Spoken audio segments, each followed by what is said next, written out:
Good evening, everyone, and welcome to the Slay to Success talk show. I am your host, Rochelle SLAY Queen or SLAY Hemingway, CEO and founder of Slay to Success, where I advise and empower women professionals, especially women veterans, to step into their most authentic personal brand to gain opportunities. All right. And the opportunities can be endless.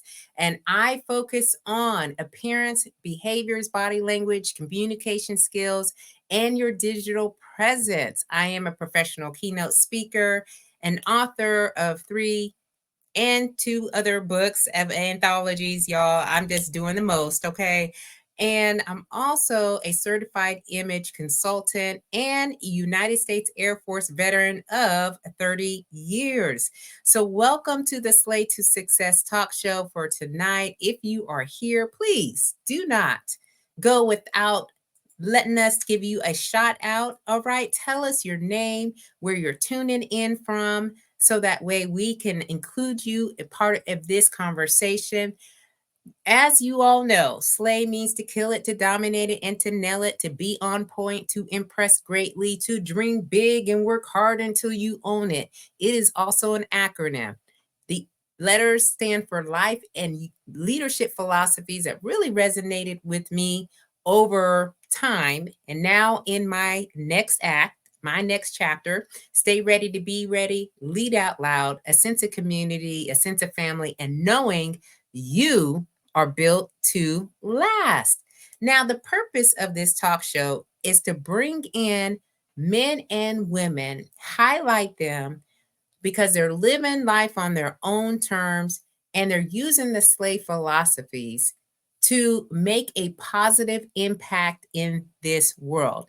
And y'all, you know how I do, okay? I search high and I search low to make sure we have the right guest for us to really have a slay amazing conversation. And y'all, this person's that I met, I did not have anyone scheduled for tonight's show. But when I went to a networking event that Dr. X, Dr. Bruce X, if he's here in the building, oh, he's here.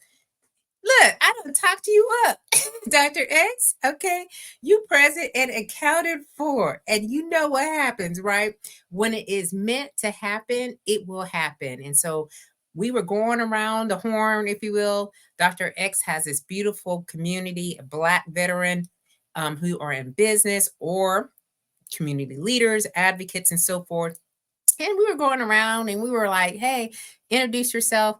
And when I met the persons that I have here as guests, y'all, you know how we do. We quickly turn and pivot. And here I get to have him on the show and just for us to have this beautiful conversation. So, Dr. X, thank you so much for being present and accounted for. All right. So, y'all, my guest tonight, his name is Donald D.C. Barlow. Okay, so if y'all from the DMV, which some of us are, okay, the District of Columbia, Maryland, Virginia, all right, his nickname is DC.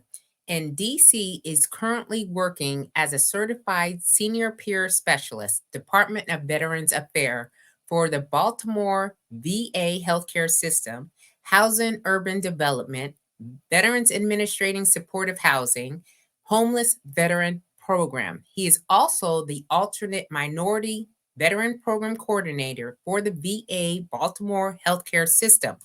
In 1984, after serving 3 years and honorably discharged from the United States Marine Corps, DC was sentenced to 17 years to life for second-degree murder. He served a total of 26 years. The building blocks for his success were formulated during this time on emotional intelligence. As a formerly incarcerated veteran, DC was paroled to the VA Palo Alto Homeless Veteran Program. And during this transition period, he began to utilize his lived experience to share his past, build on the present, and encourage and motivate others. DC was recruited in 2017 by the VA Palo Alto Office of the Director to become the Minority Veterans Program Coordinator. His responsibility in this duty is to advocate for and on behalf of the disenfranchised minority veterans. DC formerly served as a certified senior peer specialist for the VA Palo Alto healthcare system, a mental health intensive case management service. His role was to encourage and support veterans who were diagnosed with mental disability. DC also formerly worked with La Familia Workforce as an Alameda County Justice Restorative Coach, utilizing his lived experience to help those impacted by the justice system navigate community resources and support while transitioning to a healthy level of independence. Y'all, he has served on 3 board committees: the Barbershop Forum Board Committee, Alameda County Community Advisory Board, and Veterans Advisory Partnership for Operations and Research, and is also a sought after motivational speaker. So, y'all, put your hands together, okay, for DC as I bring him to the stage, and please, a warm welcome for him. Hey. Hello, hello, hello. Well, thank you for that warm introduction. That's right. I feel good about that. Thank you. You're And I'm welcome. so glad to have this opportunity, and thank you for inviting me to this platform to speak and hopefully, share some encouragement and get, different opportunities to ask questions of what this journey has been like and how we can assist others in this journey. So thank you for this opportunity. You're absolutely welcome. And again, when we were at Dr. X's, I already knew. I was like, I have an opening. It's this Sunday night. I need to have him on the show. And I'm so happy that we were able to make it happen tonight and that you were able to be here and to share. And so I bring lots of guests on the show. I haven't had anyone with your story, and everybody's story is unique to them, but specifically about your journey. So can you share with the audience a little bit about yourself, your journey as, I was talking through how you were in the incarceration system, if you will, and then where we're at today, just to give a little snapshot of who DC is. Yes. I like to refer to myself because the term DC was actually given to me from the Californians. It started in the Marine Corps. I was stationed at Camp Pendleton and MCRD. But upon entering the the prison system, that's where the name was really, really solidified. Because again, I was from DC, I wasn't from California. And, going through the stages of learning the politics of that system, establishing myself, DC became my nickname, as you will. But again, that journey wasn't all dark. It started dark. Again, a young man entering a prison system. And again, with the time I had, everywhere I went was maximum security prisons, Folsom Prison, San Quentin, Soledad, etc. But it wasn't all darkness. I came to a point during that time of discovery, rediscovering who I am, what I am as a person. And even though it was up against a lot of odds, a lot of, racial tension, a lot of gang violence, a lot of just prison nuances, right? I still was able to come to this realization that because I had life, didn't mean I didn't have a life to live. And to come to that realization in a maximum security prison was an eye opener for me, and that's where my journey of transformation started. Outside of the physical thing, I love to train, I love to stay in shape, and doing things of that nature, getting in trouble because I was young, But eventually, a question was posed to me one day by a gentleman, and you may have heard of him. He's out the country now. He eventually got out. He was part of the original Black Panther movement out of California, named Geronimo Pratt. And he asked me, he said, "What about you that you love?" We was walking, we got through working out one day. He said, what is it about you that you really love? And I said, what do you mean? He said, do you love any parts of you? Obviously that typical response when somebody asks you, do you love yourself? You're like, yeah, I love myself, right? Right, right. He said, interesting, right? So he said, well, explain to me, because, we done been in groups, we done stuff together. Why is it you start using heroin at 14 in DC? And I Mm. looked. He said, or explain to me why you start taking chances with your life, robberies, and as we call it, throwing bricks at prison, right, at an early Mm-hmm. age, if you Mm-hmm. had such a healthy sense of love for yourself. And I couldn't answer those questions. I said, well, what that got to do with me loving myself? Right. He said it got a whole bunch to do. And he gave me a book on self-esteem, and I'll never forget. And that was the first time I heard the word, I heard the term, but in my whole life experience, no one never asked me or sat and talked to me or questioned me about what is my understanding of my self-esteem. Right. And the OGs, as we call them, they're the older mentors that were respected and stuff. That if they took to you, right, a Right. lot of times they would give us books and stuff to read, right, to help our understanding move along. So anyway, I was perplexed because I was like, how did I go through life and not truly understanding what self-esteem was? So that Mm. was an eye opener, and that was the start there, and it makes me think, Rachel, when I seen on your number 2 under your personal brand assessment, right? Mm-hmm.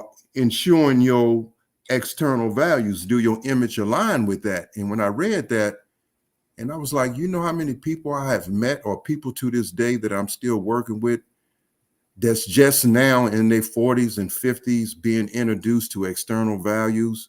Now, don't get me wrong, we had value systems, but they was Right. negative values. That's right.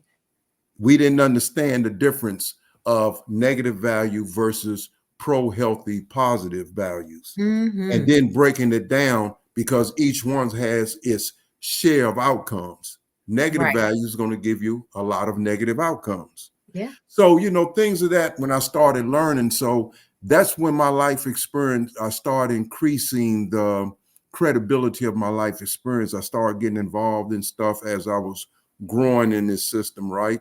Yeah. And but I was wearing 2 hats. Again, I still was in maximum security prison. And one thing I learned as Buddha used to always teach, right? You have to be true to who you are. Mm-hmm. And I always tell a story about Buddha in one of his journeys with this village he came across. A dragon was terrorizing the village. And Right. so, of course, Buddha, being who he was, went out to the village and found the dragon and had a Buddha talk with him. Mm-hmm. And about a year later, he made rounds back to the village. The village was prospering, everybody was happy, but the dragon was in a disarray because Yeah. he took the Buddha advice and stopped doing what he doing, being a dragon, but it wasn't him. So long story short, I was wearing 2 hats. I was working on self, but I always used to have to remind my parents and stuff that, Mama, just because I'm working on me in here, everybody I'm around not working on something. So Mm-hmm.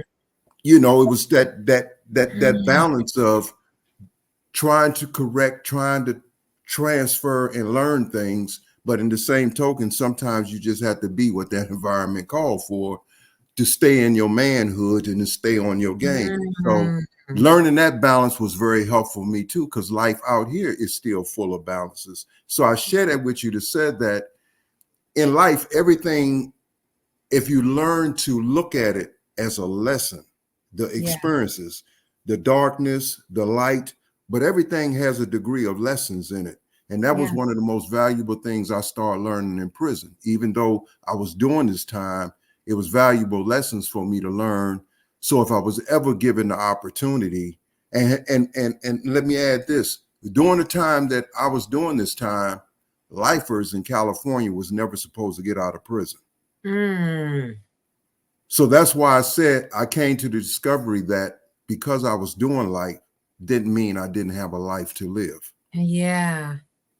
I tell you, DC, I mean, you said it a lot in here that um again, looking back and doing some self-reflection and really understanding self, even in the midst of an environment where I'm sure there was not a lot of people doing what you were on the path to do, which is really to find out who you were, how to create this life in an environment where sometimes the odds are so stacked up against you that you just don't understand or don't want to understand how to live a better life or how that could, play out, if you will. And so when you were talking about like you had this transformation and you were, looking to see how you can develop you, and was it the time where someone gave you the book, or were you actually looking to do something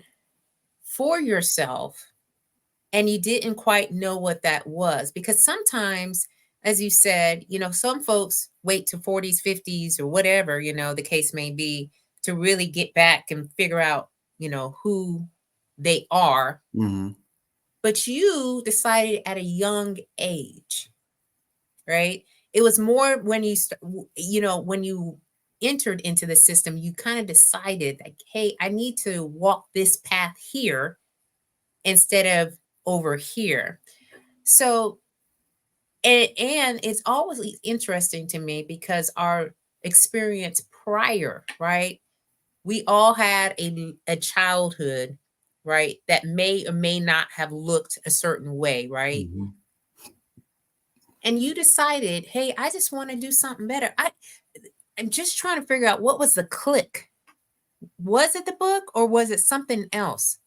Well, the click was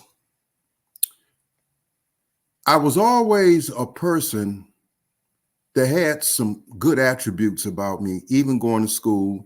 Uh, and it was always noticed by my teachers and faculty, but I was just came from a family that didn't know how to support that. Nobody in my immediate family. I was the first one to actually finish school. Uh, they all came from that Jim Crow South era, but they didn't know how to support me, and not getting a lot of the support, it drove me Mm, to the streets where I was supported by like-minded people like me. right. We didn't know how to deal with our issues. We didn't know how to ask the questions we needed to ask back then.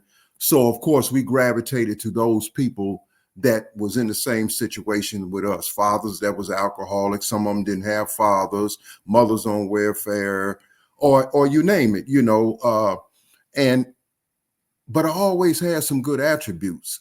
And I guess during this time, I started discovering that this prison, as they say, it set me down Mm, where I was able to take a good hard look at myself and start asking these questions. How did I end up like this? yeah. And do I let this moment define who I am forever? And the answer to that was like, no, I'm not. Even Mm, if I never get out of here, I'm not going to let this action or this moment define who I am. So I wouldn't go down that hard route of just prison madness totally to consume my life, because a lot of people I was around had the attitude, man, we ain't never getting out. I'm mm, doing whatever I got to do to get by in here. They was, a lot of stuff went on in there, from right. jailhouse murders to Oh, whatever. So I wouldn't let that moment define me. And I found something, that light in me, and I started nurturing that. But the pivotal point, the powerful point was a lot of people in there around me seen that and they gravitated. mm, And because they gravitated, I became a person that people would ask questions or people mm, would come to for advice. And that yeah. further encouraged me to keep doing what I'm doing. I mean, Right. I literally had, gang members would come. I was never a gang member in the prison system. That's something, but I had a lot of gang member affiliates and partners. It's just the world it was. But a lot of people would come to me, and then I started creating stuff. And that's when I learned the power of being creative. How do you stand Mm, in this character, and how do you let your character reflect what you're truly about? And then I started developing the ability to bring in literacy programs, because a lot of people around me couldn't read, but they was mm, gang leaders, right. but they was illiterate. And they would come to me in confidence and say, I trust you to keep this a secret, man, but could you help me learn how to read so I can read my own letters and stuff? And when Wow. people started coming to me like that, that started reinforcing my self-worth, my value in this world. You Mm. know, getting involved with programs where they was bringing youth into us to sit down and have discussions with them and to share. So just standing on character and letting my actions started building. And that's when I learned the power of, not only when you transform, but how do you let what you're doing reflect what you're doing, and you learn to Yeah. build. How do you give back to a community, regardless what community, whether it's a homeless community out here, whether it's working in a substance use detox program, or working with battered females that's been battered and been abused, learning to give back, helping others because you have that experience, and showing them how to navigate and get to a level where they feel good about themselves and not let that experience define who they are and what they are. So that became my power, my resource. And the more I did, the more I wanted to do. Yeah. I'm look, first of all, okay, let's welcome our folks that are in here listening, because what you are sharing so many gems, and these are like wisdom. You know, I've never been part of the system before, if you will, the military system, yes, but not part of, the judicial, bigger system. And what you are sharing is so powerful. And I just wanted to welcome our guests that we have on the live. We have Chevy. So thank you, Chevy, for being with us live tonight. We got Charlene that's in the building. Good evening to you. And then I have Glenroy. Now, Glenroy is here, and when he comes in, we have a lot of value that he Mhm. adds. So he said, I know that lack of familiar support life. He knows it very well. He was against all odds. He had that mindset, and he had to learn to nurture Mhm. himself. And I love Absolutely. that you said that, nurturing yourself. And so we have Jennifer from the LinkedIn space too. She says, way to shift your paradigm around your identity. So thank you, Jennifer, for being here. And she also said, counselor, confidant, giver, grower. So these are the things that you were able to do even in the situation. And I am just, my mind is blown away from what you were saying about the transformation, right? The transformation while you were there, and to see it firsthand. And now that you have been, so when did you get paroled? I don't know what year that was. Yes, I was paroled in the year 2010. Uh, yeah, January of 2010. Uh, and because of what I was doing, and as you know, and again, because we do deal with veterans on this feed too, Yeah. the VA now has what they call outreach coordinators now that go into the prisons and jails, Mm, because the government come to realize some years ago that every veteran in prison not there because it was criminogenic. right. We was there because we had some other extenuating issues that was never addressed, such as Mm, myself, right? mm, mm, Uh, and therefore, things we was doing, we thought was normal. We was just acting in concert with who he wasn't really. We was, a lot of us was misdiagnosed. A mm, lot of veterans in there started self-medicating because they didn't know how to deal with their issues. So mm-hmm. the government realized this and said, well, you know what, we got to start going back in now and reaching out to veterans, the veteran population in there. And actually, because of a lot of the work I started doing, I helped formulate a veterans group in Solano State Prison, where I paroled from. And the Ah, outreach coordinators from the Palo Alto VA healthcare system was able to come in because we had the group, and they started, like me in my case, I was pre-enrolled to the VA healthcare system while my last like 3 months prior to getting out, yeah. but he had access that I shared, some of my prison records stuff. And he said, if you do 40 or 50% of what you're doing in here now, if you come to the VA and let us work with you and just do half of what you're doing here, your life will be successful in transitioning when you get out. And I was Mhm. originally supposed to parole back to DC, and I declined the parole, and I stayed in the Bay Area, California, San Francisco, Oakland, Bay Area. No family. My whole family had transitioned. Everybody had Mm. passed away, and I Oh, was wow. literally, I came home 26 years on my own. But I went to a VA program that was very wonderful, homeless program for veterans, and that was the start of my transition back into the community.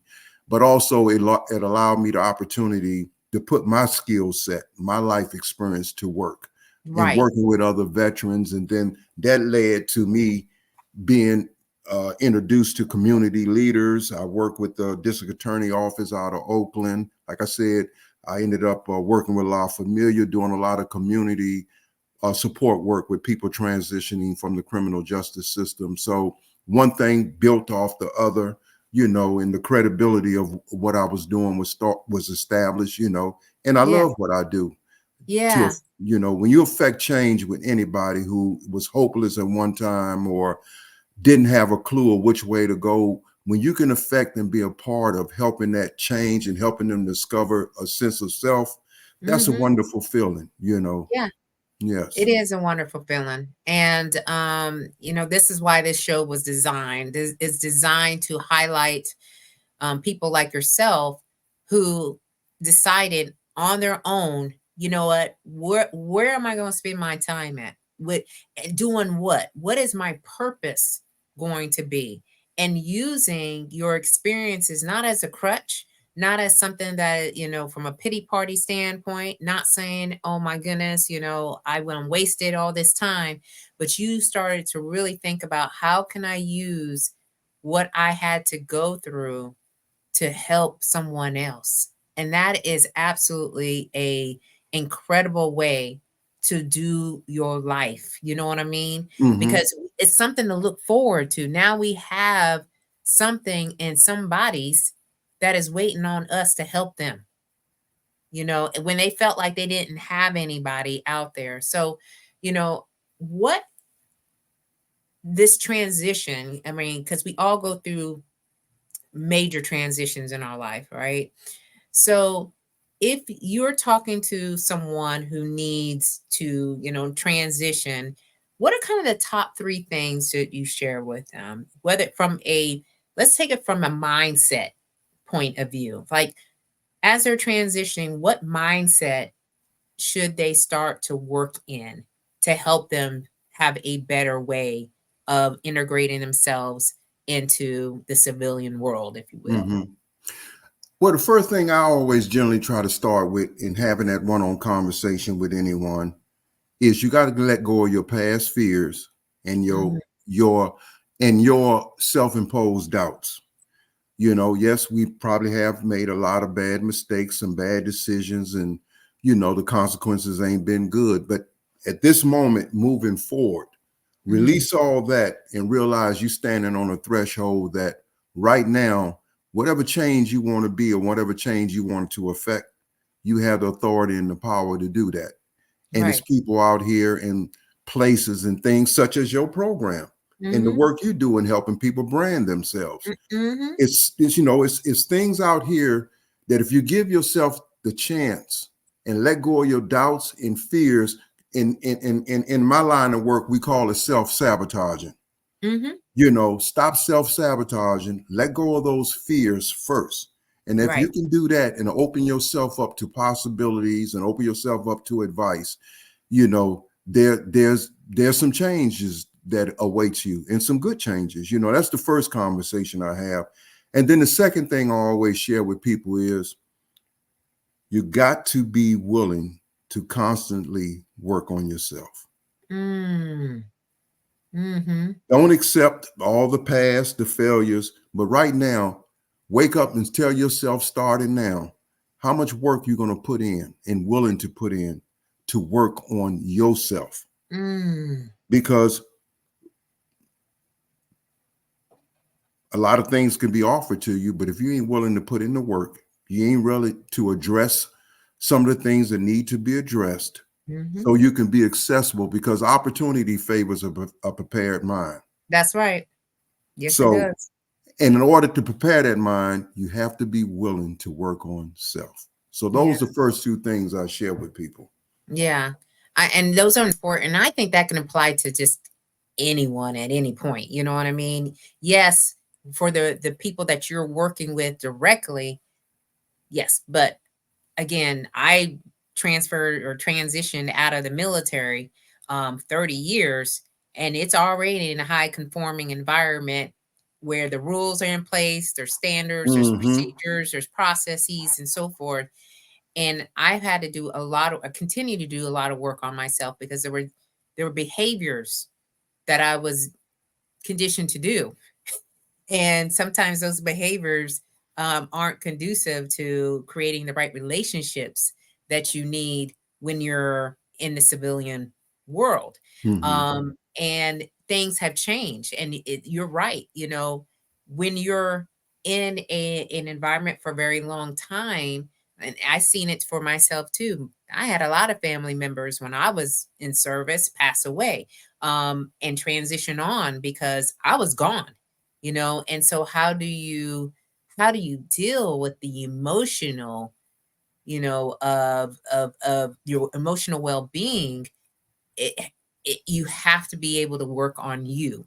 You Mm-hmm. have to be able to get the support necessary. Mm-hmm. All right, if you need some what do you call that, like professional help, that's when you need to say, I need someone who can talk with me, provide the professional guidance that I need, and don't be ashamed about it. Not absolutely. You know what I mean? Absolutely. So we've got people, our people here in the audience. Y'all, love y'all because y'all are adding value to the conversation. So Jennifer said you're a change agent. I think we all have to come to the point of being uncomfortable enough to elicit change, whether it's Mm-hmm. spiritual, physical, financial, legalities, etc. Absolutely, Absolutely. 100%. Glenroy said nobody can put in the work for your success but you. Mm-hmm. Facts. All right. And Charlene says, say that, be willing to put in the work and be real with yourself. And that can be a hard thing to do too, because we're humans. As human beings, we always want to keep it 100, but what we see and what other people see might not be in alignment, might not Mm-hmm. be in congruency. Mm-hmm. So, how do you approach someone who says, yeah, I've been working on me? And then what you see is, nah, I don't see that, right? I don't see Mm-hmm. that. So that's a sensitive area, to coach someone Mm-hmm. or to provide some mentorship. Like, let's work on you, okay? Because Mm-hmm. I see this, I see some behaviors, right? Because it's not the person. And then Jennifer says both leave you institutionalized and needing to adjust to the overwhelming free will and accountability. And she's talking about prison systems, Mm-hmm. military institutions, similar, very it was similar in some of the ways that they're set up. Yeah. So um the self-worth, if you will, the self-esteem, I want us to talk about that just for a hot second. um how if someone is feeling down low about their circumstances, is there a method, if you will, to how you like how did you, all right, get the esteem, the confidence to set out on this course, of working on you and really thinking about how you can give back to others? Well, my journey in is, and I always tell people, one of the most powerful books early on that I read. I always had heard about it, and brothers around me when I was growing up, coming home from the federal prison system or Lorton prison system, Mm, would speak about or share certain things. But again, prison allows you an environment where it sets you down, where you start learning and finding the time, because we have the time. Lockdowns can be weeks and months. mm, So books become a safe haven for percentage of us. mm-hmm, And one of the first fundamental books I read, believe it or not, that helped me on my road to seeking out other resources, because it make reference to a lot of resources in the book, was the Right. autobiography of Malcolm X. Mm. Believe it or not. And that book was so encompassing and so revealing. And I literally used some of the protocols that he used, learning one word a day, Mm. getting your own dictionary, and every day wake up and learn a word, and I would write it, stick it on by my bed and stuff like that, right? Uh, Learning to understand information wasn't given to us because it wasn't designed to give to us. You have to learn to go out and find this information. So that was a channeling block for me to start learning and reading about things I had no clue about. I Mm. mean, when he talks about the study of genetics by McGregor, right, was they at that time was a noteworthy DNA and genetic physicist, right? I was like, Mhm. how did he learn all this? He was from the streets, you know. Uh-huh. So again, I would have my people send these books in, or we go to the library, or I try to get them or whatever. And I was reading stuff, and I was like, well, ain't nobody never introduced me to this, basic ABCs, 1, 2, 3, and all that. So anyway, that book was transforming for me because it taught me that sometimes you have to seek a higher ground, right? To be above Mm. water, Mm. right? And in doing that, you can't always stick with the narratives that others tell you should flow with. So education, in a sense, became prominent before me because I felt I did myself a disservice by not learning as much as I could prior to getting locked up. So that was the building block of just willing to learn, and I still learn today. I mean, Yeah, learning is, and this, learning is lifelong. You that's know, right. regardless what field or what that may look like for everybody, but learning is a lifelong experience. And Mhm. then and always like to let people know it's okay, man, to fail. Don't be afraid to Yeah, fail. yeah, Just look for the lessons in the failure because it's a yeah, lesson there. And if you right. find a lesson in the failure, guess what? It's not a failure. That's right. That's right. So things like that, when I share and work with my people, and sometimes people look at me like, man, who really are you? Well, you went to, but it's the little things that we learned that start giving me my encouragement, because before some of my family members was dying, when I would share with them at whatever institution I was at, I said, man, I networking here and they're gonna let me take some college courses. You know what they Oh, used to say to me? hmm. uh, you got life in prison. You ain't never getting out. What are you wasting your time taking college courses for? Wow. Stuff like that, right? So I said, Uh, okay, this is not an audience I need to share that with because they don't that's right. that support ain't there, So it taught me about people. May not Mhm. always support you, but they didn't know how because that Yes, wasn't their journey. that's right. So, That's and I right. learned to accept that, and I learned the power of forgiveness, Mm. uh, and as I grew, the family started seeing it, things I started sharing with them. But just waking up every day, man, regardless where you at, and said, I still can learn something, even in this environment. I still can be a change agent. I still can help promote a cause in here. I can stand on something, other words, I can wake up with a purpose and be in that Yes, purpose. And that'll give me the momentum to want to open my eyes every day and not be obstructed by the darkness and the chaos of this maximum security environment. right, So, right, right. and Yeah, again, people witnessed that and seen that, and that drew like-minded people to me. And that's being a right. lifer in the California prison system, and I will honestly tell you this and share this, the California lifers are a breed because I haven't done time. I was shipped from San Quentin in 1999 to Delaware Correctional Center for 5 years. So I was around lifers there and then shipped back. But the California lifers, when they start realizing that it was a way to get out of here, right? And now lifers come home from California.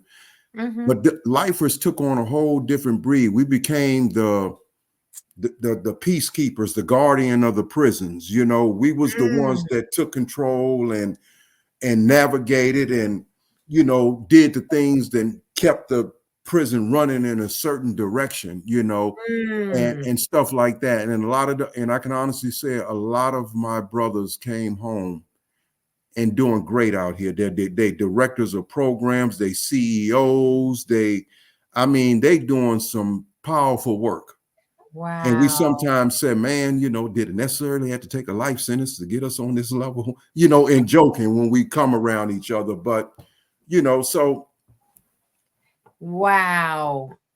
I yeah, look, I again, there's a lot being dropped in here, y'all. Y'all should be sharing and just making sure that the folks that are around us are the right people. Because when you say, folks be just saying any old type of thing to you, all right, and having to process that, like I'm trying to learn and better myself in here, and then you over here just like downplaying me, but you said they didn't know how. They they didn't know didn't how know to how. support you, and that you have to forgive folks for what they say, because sometimes they don't even know what they're saying, Hmm. and they may be scared for you, right? They be scared for, well, he's about to learn a whole lot of stuff, you know.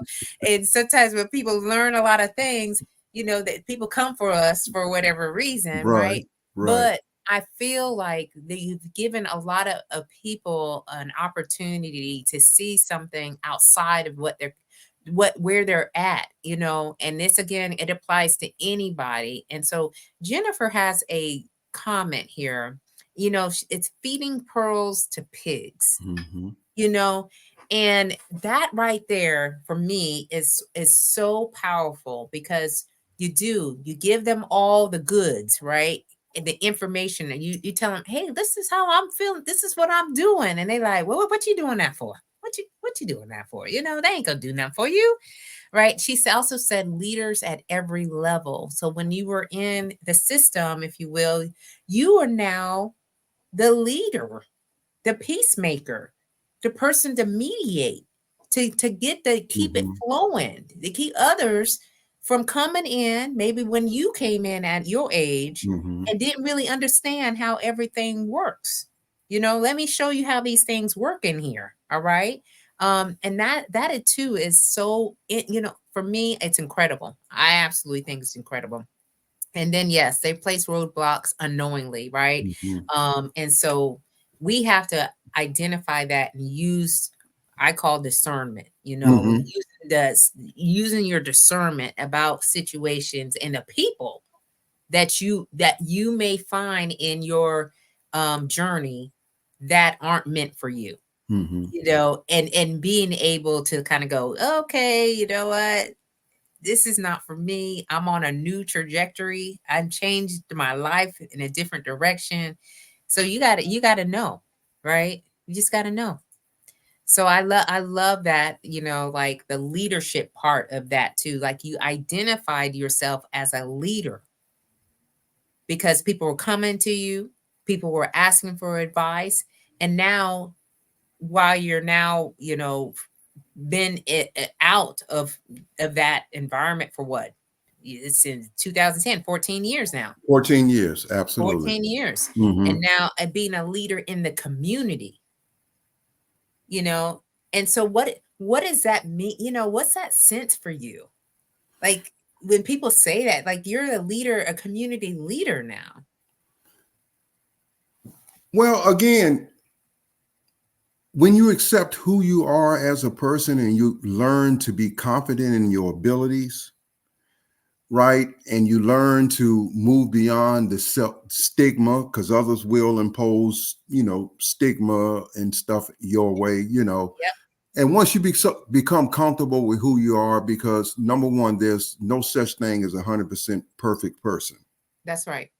So our imperfection lies in many different genres, right? Hmm. Some people look at it, well, I ain't never been to jail. Yeah. But if you look in their closet or expose their You'd be surprised, right? You'd be surprised. So again, when you become comfortable and you learn to adapt and become comfortable with self, when you Yes. learn the self-respect, the self-love of self, and become comfortable where others' identification of you or others' Ah, pronouncement of you, it don't really matter, yeah. because at the end of the day, you have to live with you and the Yeah. choices that you make. And when you know you standing again in character, Mm, right? mm. When you wake up to build something, when you wake up to construct positive change in someone, when you wake up to console someone, to be supportive of others, what others say and think about you or whatever category they try to put you in, it don't matter Yeah. because you living in your purpose, you doing what the universe has designed for you to do, and you'll be receptive to being rewarded by the universe on That's all right. levels. I mean, we had no clue we was going to meet Saturday. Absolutely not. It had none. And, and, And and and again, I said, you know what? I am operating now since I retired in the ease and flow. And if it is meant for me, it will come to me. Okay. And mhm, then I have to recognize that that's an opportunity for me to, contact, network, collaborate, mhm, get to know people for their story. I just know one element, if you will. And I had to learn that over and over again for so long. For me, this is exploration, right? I'm exploring all the people, all the things.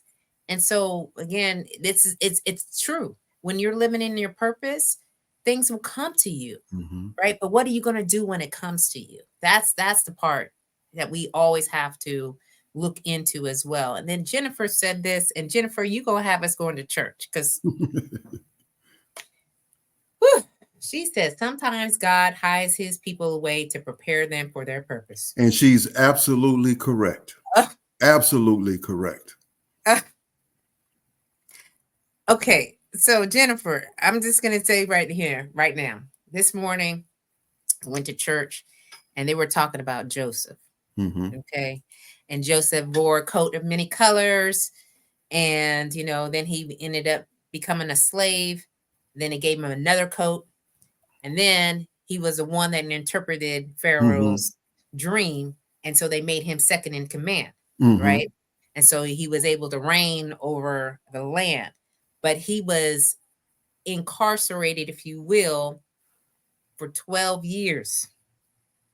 And so this comment that you have said, I'm just like, yes, like it's mhm, all in alignment.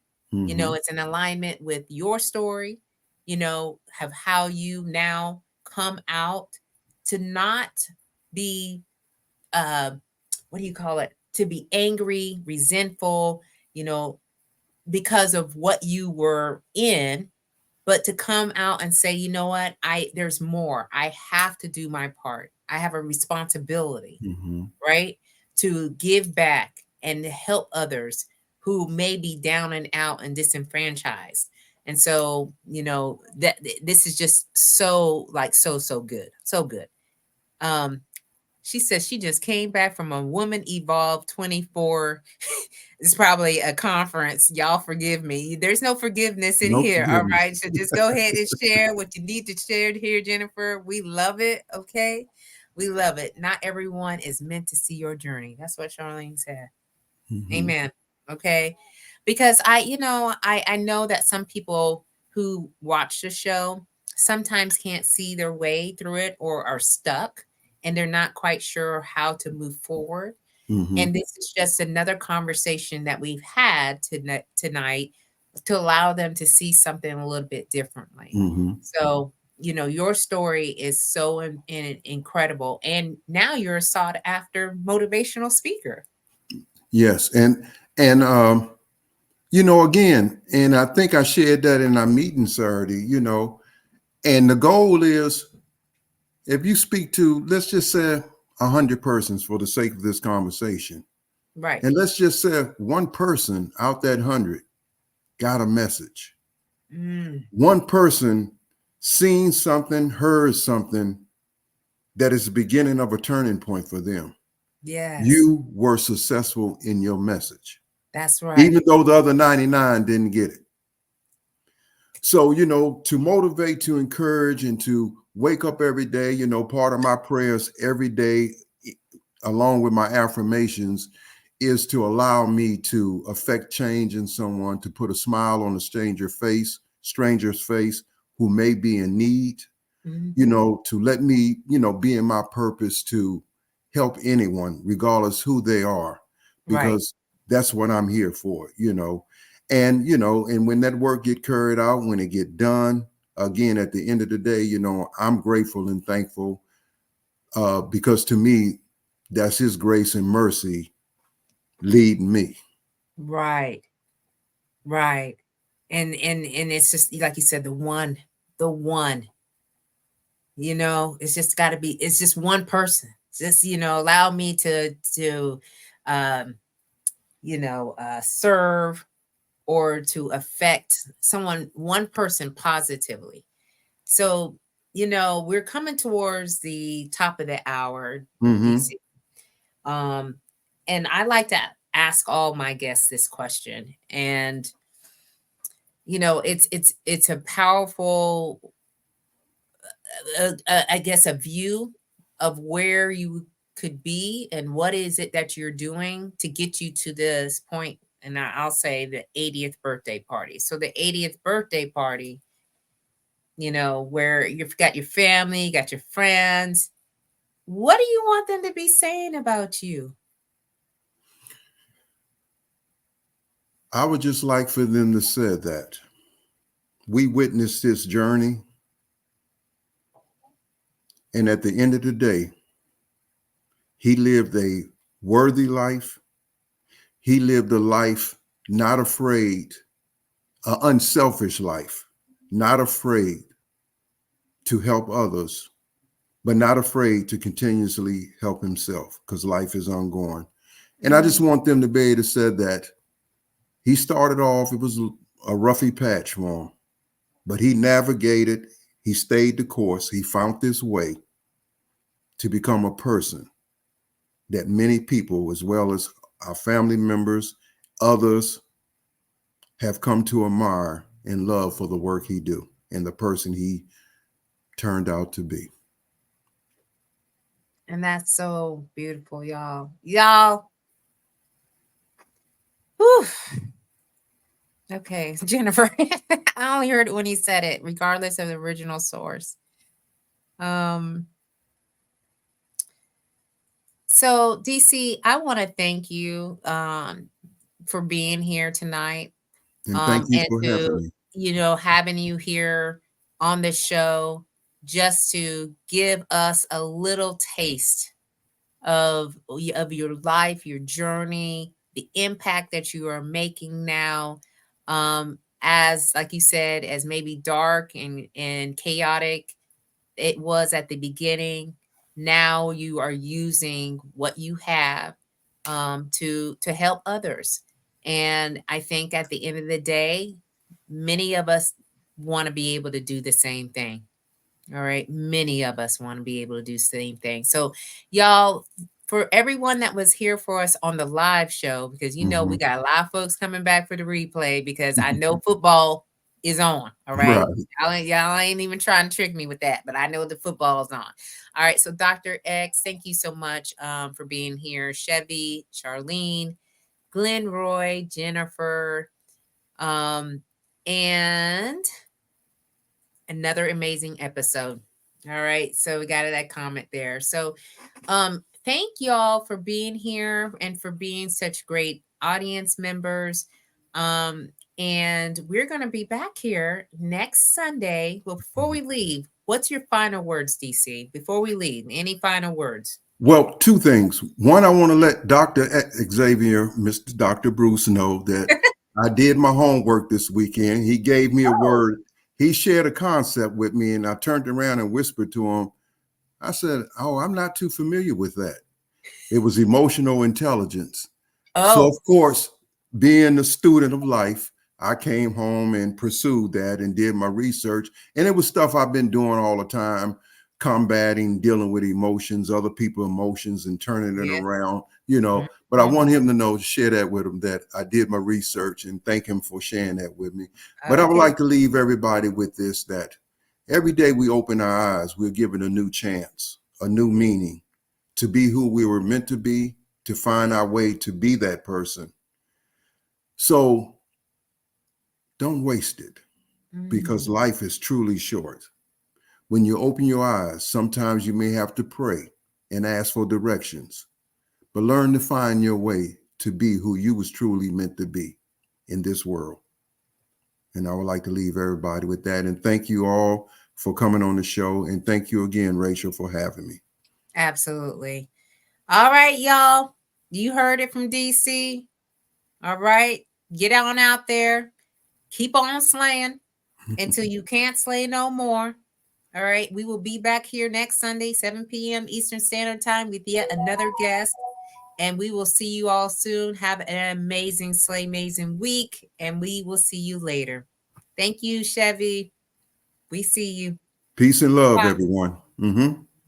All right. Okay, we got a few more human being and here.